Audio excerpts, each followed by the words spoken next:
Here we are. Is this thing on? It's on. Are we live? We are so live right now. The Padres lost tonight. They scored 0 runs. They gave up many runs. We were never in it at all. What a shitty game. What a loser game. But it was our game.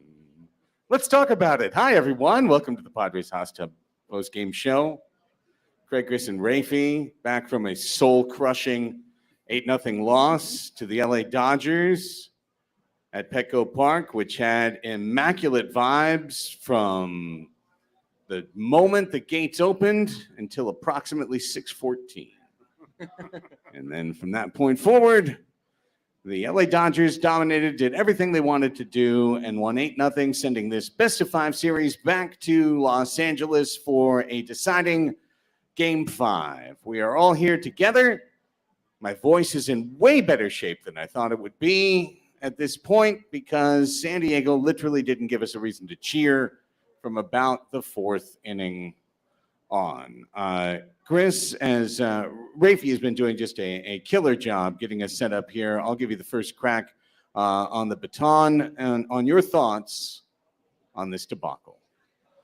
Well, apparently booing doesn't do bad things to your vocal cords. I guess booing and honey is a way to... It's a more natural sound. It's like the underhand slow pitch motion versus the overhand. Yes. It's less wear and tear. The ooh actually soothes the cords. Yeah, so we are ready for microphone talking. You know, you said it, Craig. Dodgers did everything they wanted to do. Padres did absolutely nothing they wanted to do. When it came to game plans for this game, the Dodgers went, point by point, plot by plot point by plot point to what they wanted to do. And the Padres did jack shit. They turned in at bats in the first inning that weren't very inspiring. And then we didn't see anything from anyone besides David Peralta until the game was well out of hand. So, just to get where I land right at the top, a lot of folks thought this series was going 5. The Padres had a chance to clinch it at home, to send the Gaslamp quarter into revelry, and they failed. They completely failed. So they had 2 cracks. They had 2 chances to win 1 game, and now they have 1 chance to win 1 game, and I still like their odds in it. But they cannot have another game go like this one did against the Dodger bullpen, and that's who we're going to see. So, Yeah. It's funny. We talked about when we were sitting at the game whether or not this was Mike Schilt's worst managed game, as it's certainly his most consequentially poorly managed game as Padres manager. We had the opportunity to end the series tonight. And I think in response to that, in response to the confidence from the Game 2 thwopping that we gave the Dodgers, the Game 3 really close, really satisfying victory, the Padres just did a little bit too much. They just did a little bit too much. And, I was a bit more bullish about Cease going on short rest. And I turned to Craig as we were walking up the ramp in right field. And I was like, what do you think about Cease versus Perez? And do you remember what you said to me? That it go Perez?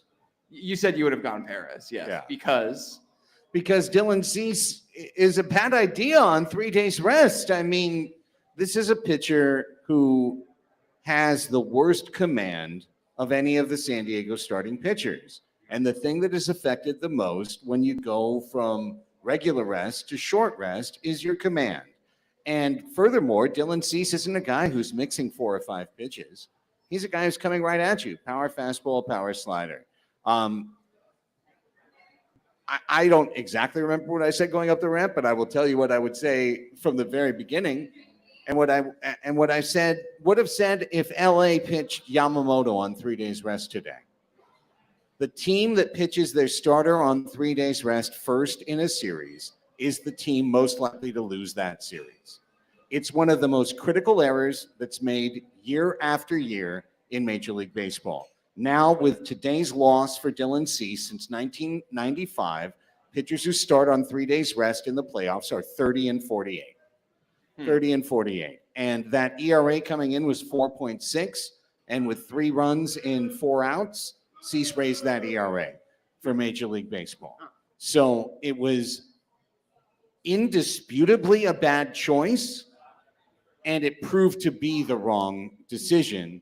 But every single number, metric, history, the player, the matchup, everything about it said that Cease would struggle in this situation, and Cease really just didn't have it.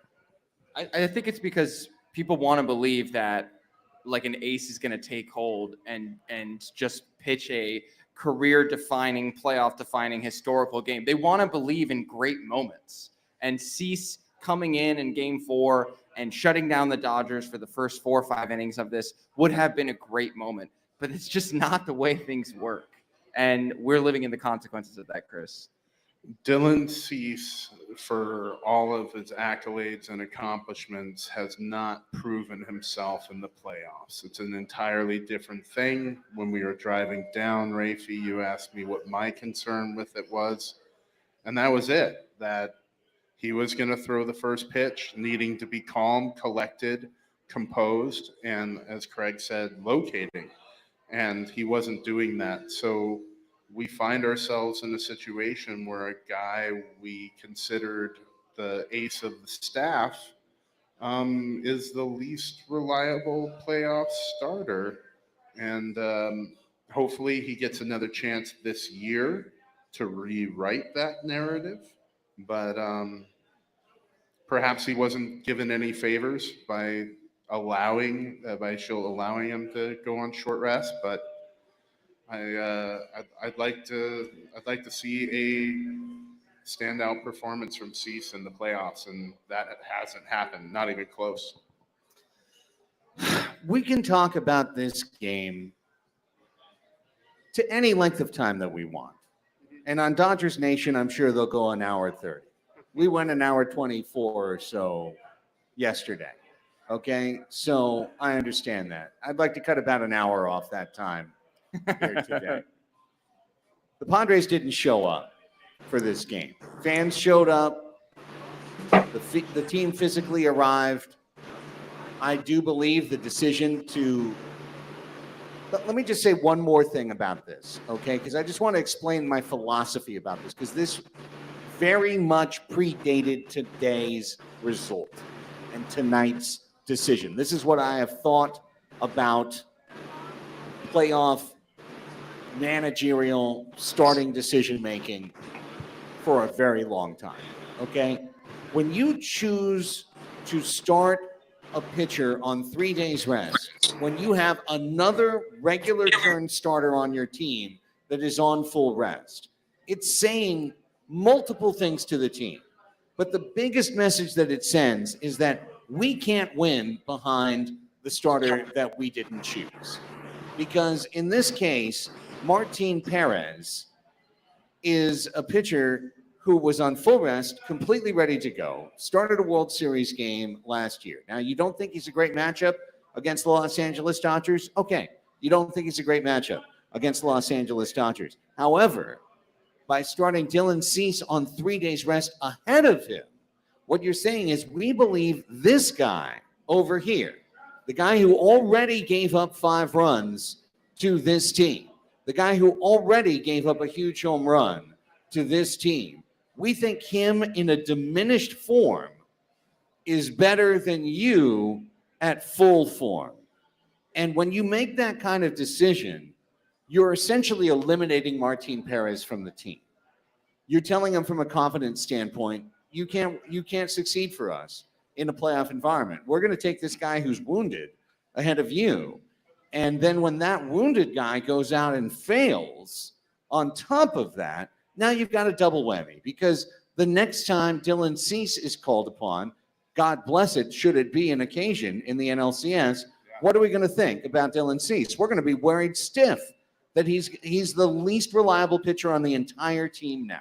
We would pick any team, well, maybe not Wandy. We would pick any pitcher on the team right now over Dylan Cease based on his performance so far in these playoffs. So that's why I dislike so strongly using a pitcher on 3 days rest, unless you're like in a situation where you have no starter, you don't have a 15-man bullpen like the LA Dodgers do that can just run through things. That's why I'm philosophically against it. It's not a specific of Schilt made a mistake or Buck Showalter made a mistake one year or Joe Torre or, pick any manager out of a hat. But when you make that 3 days call, it's truly a red flag to the staff that you're now in desperate times because you're asking someone to do something he's never done before. Yeah, and like you say, if Dylan Cease came in dealing with his stuff working and had been impressive in that first game, I understand the decision a little bit more. And if you don't have Martin Perez, who has playoff experience, is an established veteran, isn't going to be shaken throwing that first pitch, why is he on the team? Counterpoint to everything we've just said, the Padres had 3 hits at the end of the Right. 6th inning, so. Right. Yeah, I'm just pulling up Dylan Cease's pitch breakdown on Baseball Savant, and one of the things that I was hoping for from this game was that Dylan Cease would approach this start differently than he's approached any of his other starts, because the understanding going in was that he was only going to go 3 innings, once through the order, maybe time and a half through the order, and that's it. And just looking at his pitch mix, he threw his slider 34% of the time, which is actually less than he usually throws it. Usually he incorporated the sweeper 6 times tonight, 16% of his pitches, which he doesn't normally do. Normally, At all, he never throws that. He never throws the sweeper. Normally he's like pretty even split, like 40 to 45 fastball slider. And then he's putting in the knuckle curve like 9% of the time just to keep people honest. And to deviate from what he's normally done to a point where he wasn't getting comfortable, I just don't really understand what the thought process was of like, okay, we're going to use Cease on 3 days rest. Anyone on 3 days rest is going to be a different pitcher. Why would you have him in and throw him in the exact same way? That's the part that I'm a little lost on. If you're going to have a different approach, if you're going to use Dylan Cease under different circumstances, have a different approach. Now, I want to get to one more thing. What's up, Goon? What's up, Goon? Good to see you, my friend. Because I already see a question in the chat in terms of the team's offensive approach. Raphie can confirm that I said this right away. First batter, bottom of the first inning, 1-0 Los Angeles. Luis Ariz comes to the plate, and I look out from 307, and I see 3 Dodgers on the right side of the infield, to the extent that you can in modern baseball, the shortstop being 1/4 step to the left of the second base bag to be legal, and the third baseman playing completely off the bag, playing in a modified shortstop position. Mm-hmm. In other words, the type of defense that you would play against David Ortiz, the kind of defense you would play against Cody Bellinger, a complete radical pull hitter. And they played it against Luis fucking Ariz. And I looked at this and I said to Raphie, Luis is going to hit it over there. And I pointed at the wide open spot in left field and toward shortstop. I said, he's going to hit it over there. If he hits it to the right of second base, I am stunned. And of course, the Dodgers pitched him inside. And of course, Luis Ariz hit it to the pull side. Mm-hmm. And the entire Padre team all night long was confronted with an extreme defensive shift to the pull side inviting them to do the thing that they have tried to do since day one of spring training, which is hit the ball the other way, hit the ball to center field. And the Padres fell victim to LA's game plan. I was so bitterly disappointed to see San Diego roll over and roll out when they were shown all day by LA. Drop a bunt down the third base line, spray one the other way. And of course, they were busting their team inside. So it's part of the pitching plan. But it was really disappointing to me to see that. And I do believe it was a huge part of the offensive approach flagging tonight. Well, if you look at that at bat, when he got to 2-0, it's like Luis has been over swinging on 2-0. And then he took the only drivable pitch. That's not you. I think that's you. There we go. That's it. He just took the 2-0 fastball that he could have went the other way with it, and then.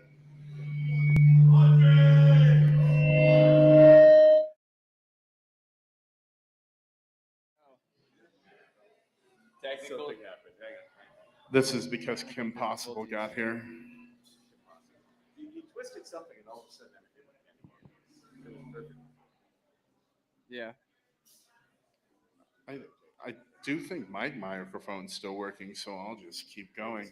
Yeah. Just keep going. We then saw Tatis and Profar. You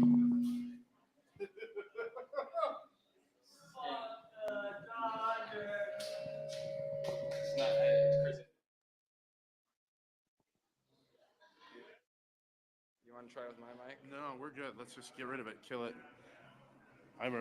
Our microphones are bad, everybody, but so were the Padres at bat. So it's a theme for the evening. Yeah, I mean, what I was just going to, sorry for derailing this a little bit with our technical stuff. What I was just going to say was the Dodgers had a game plan as evidenced by the way that they pitched Luis Arraez, by the way they set up defensively against Luis Arraez. And the other critical mistake that the Padres made from a Stratomatic standpoint, aside from starting Dylan Cease, was starting David Peralta. Yeah. And David Peralta had 2 hits in this game. They were ground ball hits that got through. They were hit hard, but they were on the ground. And what putting David Peralta in the lineup at the place that they did created was a situation where Dave Roberts, when the 4 through 8-ish hitters could come in, could absolutely nerf that part of the lineup by bringing in a lefty. There were certain tactical moments in the game where a lefty was used and Dave Roberts was taking a gamble to try and have his cake and eat it too. The first was bringing in Anthony Banda to face. Correct. Yeah, to face that part of the lineup and keeping him in longer than was intended. And then he did the same thing later in the game with Alex Vesia when he left him in to face Kyle Higashioka with runners on second and first, no outs, hoping that he could get that out, let him face Luis Arraez, and then, pass the ball off to Evan Phillips to face Tatis. Those both worked. And the Padres' tactical gambles did not work when they took them with Cease and I think to a certain extent with Peralta, in my opinion. Yeah, no, I completely agree. So, look, tonight is a complete disaster. We can fret over it. We can stew over it. We can talk about it. We can doom. We can gloom. But it's on to Los Angeles. We know. Because the series isn't fucking over. The Padres get to play in LA. What you get, pardon my French, sorry, young man. What you get by being ahead 2-1 in a series and then getting your ass handed to you at home is you get a second bite of the apple. You get a chance to win Game 5. And I am going to spend the next 46 hours investing all of my hope and faith in Yu Darvish to save the San Diego Padres season. Because it's on Yu Darvish now to save the Padres season. Because here's the third important thing that we need to pass along. We've passed along part 1. Obvious, Dylan Cease starting tonight was a mistake. Big deal. We got shut out. So part 2, San Diego's game plan against a bullpen night was a complete and utter failure. this evening. Whatever the game plan was, it was a straight up failure, which brings me to point 3. We thought we had built an important competitive advantage through games 1 and 2 by defeating Yamamoto and Flaherty. However, tonight has allowed Dave Roberts to never use those guys again in this series. He has no reason to start Yamamoto. He has no reason to start Flaherty. And I'm going to say it right now, just like I said that starting Dylan Cease would be a mistake. If he starts either Yamamoto or Flaherty, the Padres are going to the National League Championship Series. What he's going to do is he's going to start Brazier again and go to Bonda and go from there to Vesia, to Phillips, to Hudson, to Trinan. He's going to just do the bullpen day again on 1 day's rest. He's going to hit reset, and he's going to force the Padres to beat these 8 relievers in a game at home. And he's going to count on San Diego not scoring against a bullpen, which is something other than 2 innings in this playoff that they haven't done the entire playoff. They haven't scored against other teams' bullpens at all. And so tonight was a formula. The Dodgers executed their formula to perfection. As much as we can't stand this franchise, we have to say every single thing they wanted to do, they executed. Their defensive game plan worked. Their pitching game plan worked. Their offensive game plan worked. Our pitching plan was an idiotic failure. Like Xander Bogaerts botched a double play. We got no walks. We got 3 hits. We got our ass handed to us today. Doesn't mean you can't win Friday. Doesn't mean you can't turn the pressure right around on Los Angeles. But you're going to have to beat these relievers. Don't think you can do it just by beating Yamamoto or Flaherty. You're going to have to beat these relievers on Friday. I would be so stunned if Dave Roberts does anything but the same exact thing. And that works to the Padres. And that plays into the Padres' hands. So it's going to be a long 44, 45 hours. The team...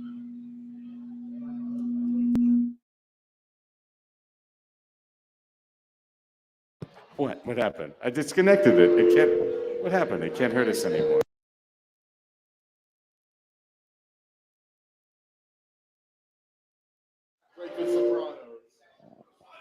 This has been Storm Chasers, the Lake Elsinore recap. All right, are we back? I don't know what happened. All of a sudden, we turned into a hey. Honestly, it's just appropriate. Yeah, let's just accept this for what it is. The Padres lost 8-0. I figured. Oh, you figured it out? Yeah. What happened? The speaker input was too loud. It's Got fine. it. Okay. All right. We're back to normal. All right. Anything else you guys want to say about this game? We can belabor the point. If Yu Darvish pitches well, the Padres are going to advance to the NLCS. If the Dodgers decide to start a starter, you can plug that back in. I love our chances. If they start a bullpen game, yikes. We got to figure this thing out. And I think it's up to Yu Darvish. And by the way, of any of the starters on this team other than Joe Musgrove, I would trust Yu Darvish to win a must-win game.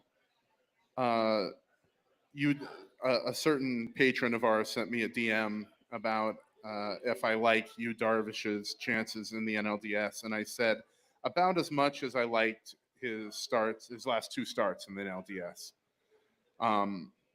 Fernando Tatis Jr. and Manny Machado got to play like superstars. Manny Machado has made a lot of noise this series, but not necessarily at the plate. And the team, he's got the C. He's got the proverbial C on his chest. So he needs to step up. He needs to put some balls in play like he did the other night.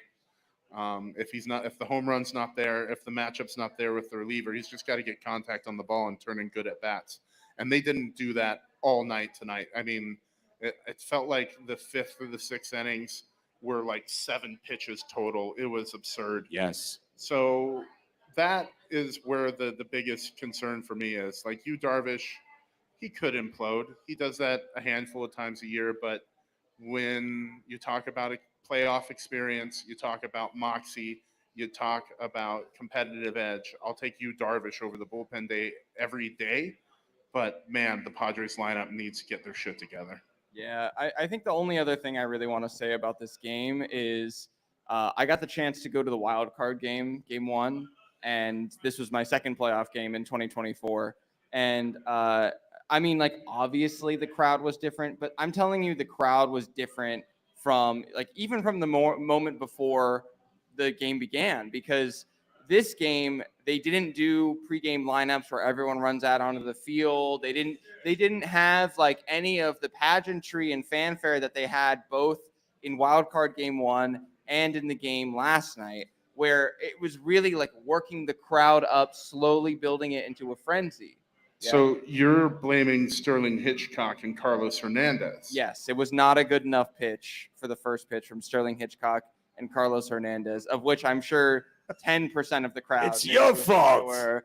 I think one thing that this team clearly that we've seen over the course of the season is that they feed off of energy. That can be negative energy from the fans, or it could be positive energy from the home fans. And when I wouldn't even say when Mookie Betts homered in the first inning, I think it's really when the Padres gave up their second and third runs. Their number one kind of X factor that they've had throughout this playoff, throughout the end of the season, was taken away from them.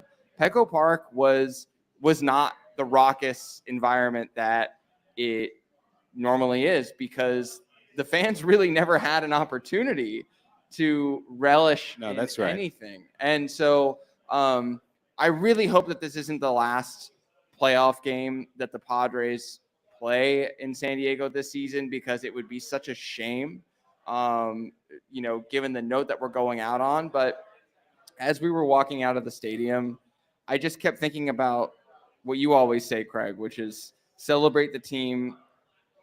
Accept the result. Accept the results. Exalt the team. Sorry. Exalt the team. Accept the results. I'm having a little bit more trouble tonight swallowing that than I did on Saturday, game one, when the Padres lost 7-5. I could accept the results of a 7-5 baseball game. Absolutely. No, tonight we got our ass kicked. Yeah. Tonight we got dominated. And for anything that we said about the Dodgers when we beat them 10-2, we lost 8-0. That's an 8-run loss. They've outscored the Padres in the series by 1 run. By 1 run. But they have outscored the Padres in the series. So all the trash we talked after beating them, we need to accept an equal amount of humble pie here tonight. And it's just back to a resetting reminder.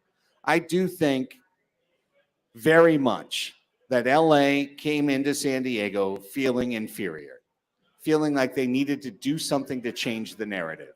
And they tried really hard. And it didn't work last night. It didn't work last night. But having said that, 3, 4, 5, 6, 7, 8, 9. That's 7. That's 16 straight shutout innings LA has thrown against San Diego in this series. The Dodgers bullpen has thrown 16 consecutive shutout innings against San Diego. So can we all, as Padre fans who dearly love this team and want nothing more than to see them win on Friday, put aside all of our petty bullshit, talking about LA this and LA that, and the Dodgers stink and this, that, the other thing. The Dodgers can win the World Series, okay? They can beat us, they can beat the Mets, they can beat the Yankees, and they can win the World Series this year. And they'll look back at this game, Game 4, as the game that turned around their season and sent them to the World Series. Or the Padres can win Game 5, reclaim their destiny, go to the NLCS, host the Mets in the NLCS, go to the World Series, and potentially win the first championship. It's all on Game 5. It's all on this team turning up their best effort of the season. We saw tonight one of the 20 worst efforts of the season for the San Diego Padres. It came at a time that shocks us. It came at a time that none of us expected to see an absolute dog shit game from the San Diego Padres, but that's what we saw. Flush it onto LA. 1 game, 0-0, reset, and go after it and play your best game on Friday and go to the NLCS. Craig, do you see what movie is on the TV right now? No, what? Mavericks re-engaging, sir. Splash 4. Top Gun. All right. Well, yeah, we may have lost our wingman. That's an omen. That's an Is omen. All right. You, Darvish, is the Maverick. Microphone off. We got one question, which was, do you have any positives to take away from today's game? It's over and no one got hurt.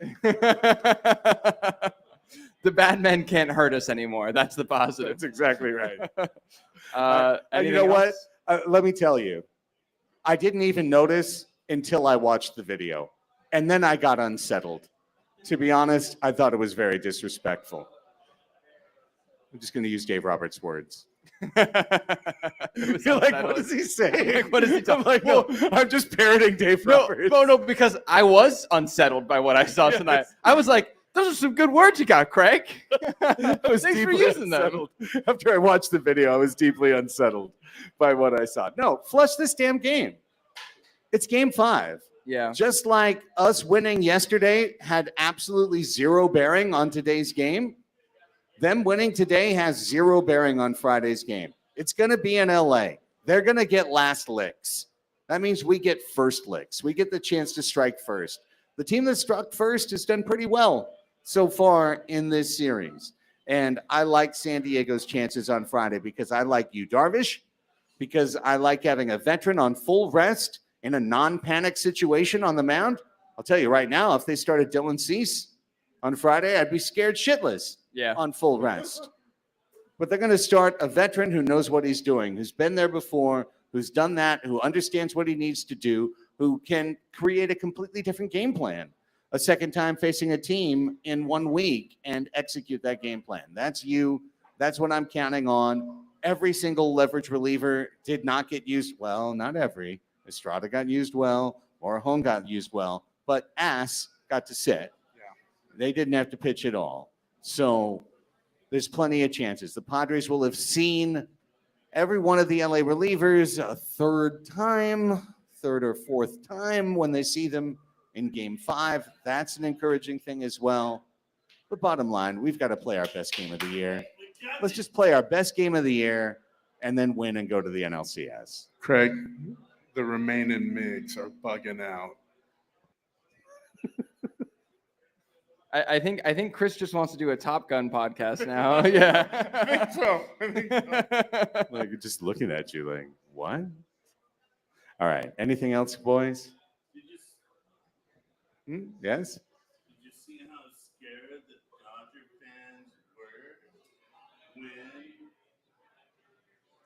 Blink 182 is out there singing the song? Did they sing again today in the 8th inning? Yeah, you didn't see the Blink No, 182 because I left in the concert? 7th inning. Oh, yeah, that's right. Well, I stayed Fucking epic. and I saw it. Were they scared? 45,000 fans were just like singing the song, dude. I mean, like, it was epic. I think. And, Blink 182. Yeah. I forget the name. Tom DeLonge. Tom DeLonge. Yeah. Dude, he's just up there with the mic. So I will not go. It's Best decision you've ever made. made. Okay. Well, 45,000. Amazing. 45,000 fans are just singing the whole thing. We could have just not done the game. Really? Yeah. We could have just had a show. Yeah. See All right. That's it. That's it for the show. Padres lost. It's on to LA.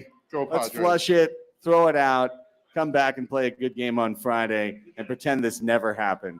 For Raphie and Chris, enjoy your drive back to Los Angeles. So sorry.